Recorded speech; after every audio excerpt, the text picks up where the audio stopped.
Aliyah. Welcome to the House of Kundalini. Today I want to talk about Ashe.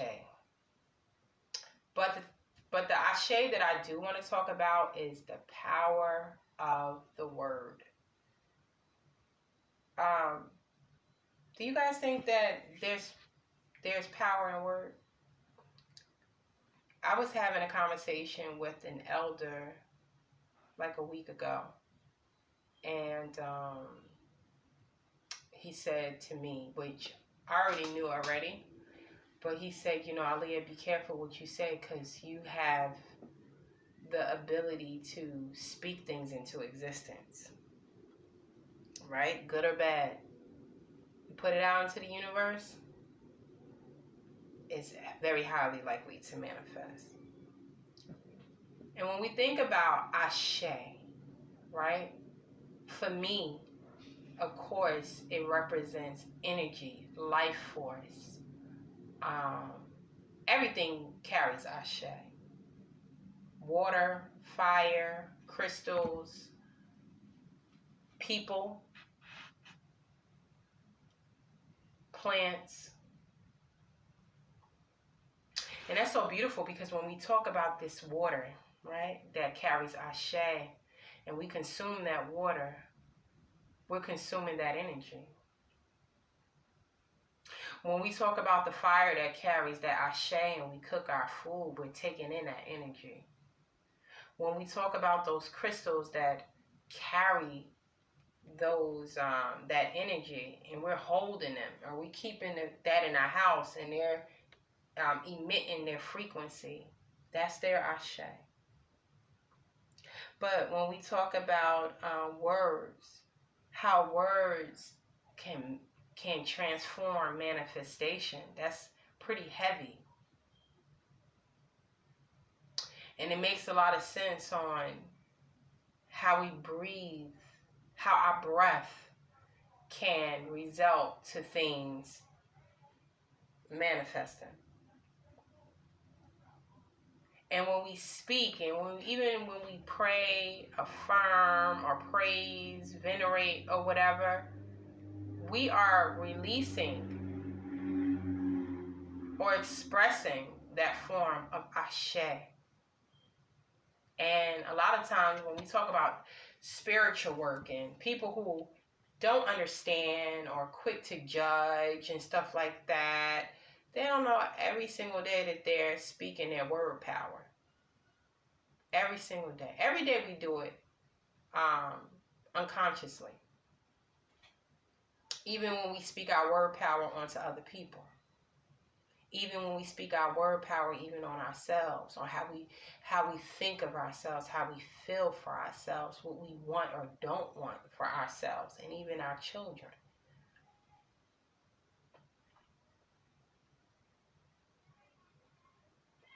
The power of word, the tongue, is very, very, very visceral. And we have to do our due diligence on being responsible on what we put out to the universe. Because I'm not dummying down the universe or the ether or anything like that. But to put it kind of like in a basic form to get people to get a clue somewhere of where I'm coming from, it's like the universe is almost like a genie. It's almost like a genie in a bottle, and you rub that lamp, and you put your wishes on there, and you put in that energy, and you rubbing that, and you rubbing that, and you rubbing that, and then it's like, okay, manifestation works. But of course, we know that it can be, in certain circumstances, it can be more than that. You got to do a little bit more labor in certain things, or put a little bit more muscle into it, or what have you. But for the most part, when we put our words out, we're already sending delegations or signals to the universe to carry it out, unbeknownst to us a lot of times. So our medicine, our mental and our spiritual and our emotional medicine, for when we do word power and we do affirmations, and we do prayers and praise and tributes. Our medicine is to be very wise how we send out these powers, how we send out these verbal life forces. Because our tongue can definitely be a double-edged sword. I was taught to measure 3 times and cut once. So before we just sprue out words, and sometimes, like they say, you spruing out venom, we have to think really clearly. Because a lot of times, and myself included, I am not exempt from this, okay? We get so emotional and we believe in our stance so much that we allow emotion to take over our reason.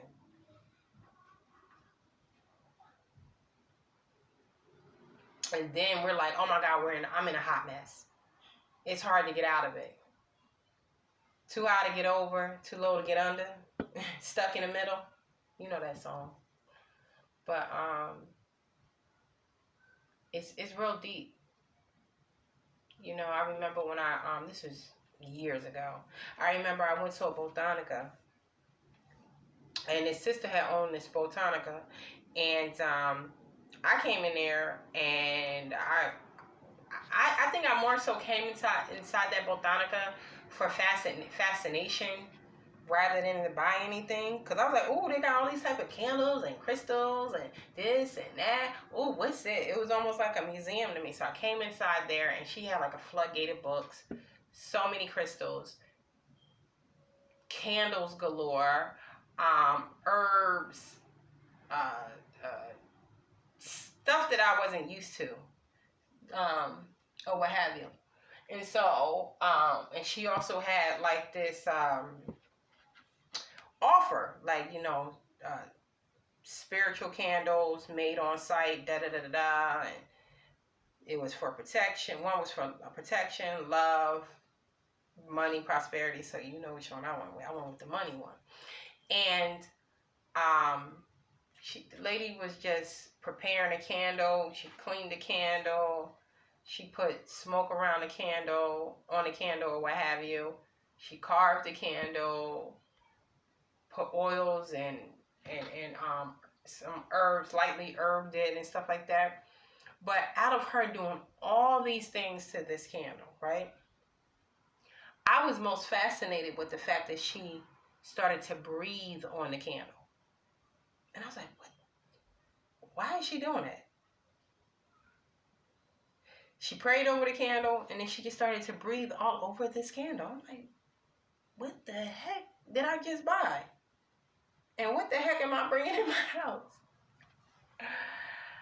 And I just, the thought, like, when she was doing it, it just came in my head, like, why is she breathing over this candle? Like, what the hell is this? I thought she was just going to make this candle and just hand it over to me. And I don't know, maybe in my Peabody brain back then, those years, I probably thought it was like a Harry Potter and Witches of Eastwick thing going. I didn't expect to see her breathing over it, right?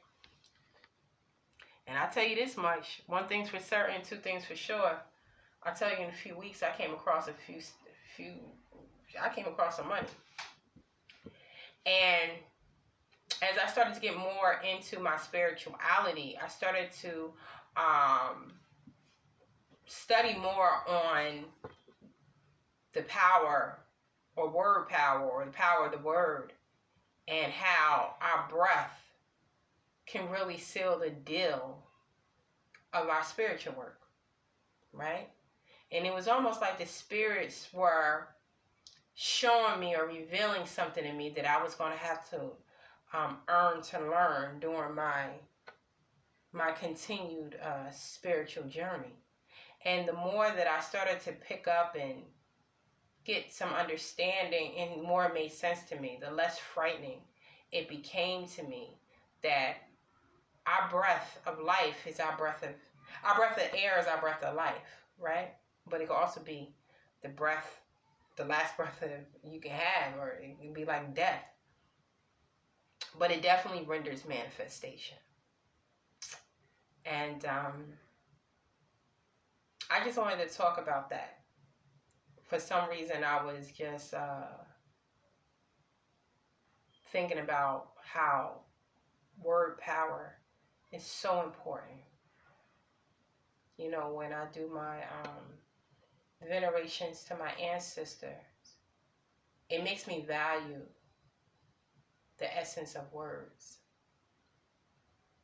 the power within it, especially talking to them. And I'm over here looking, because I'm looking at my altar right now.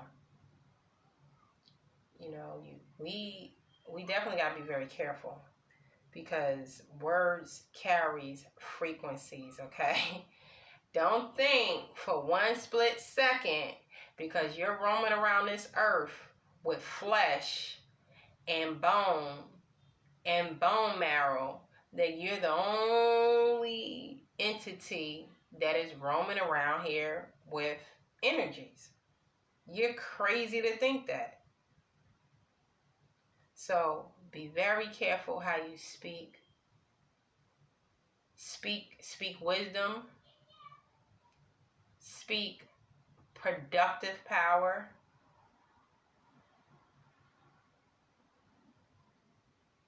And just speak with respect, especially with the respect of this universe, because what you say can come back, or it can backfire.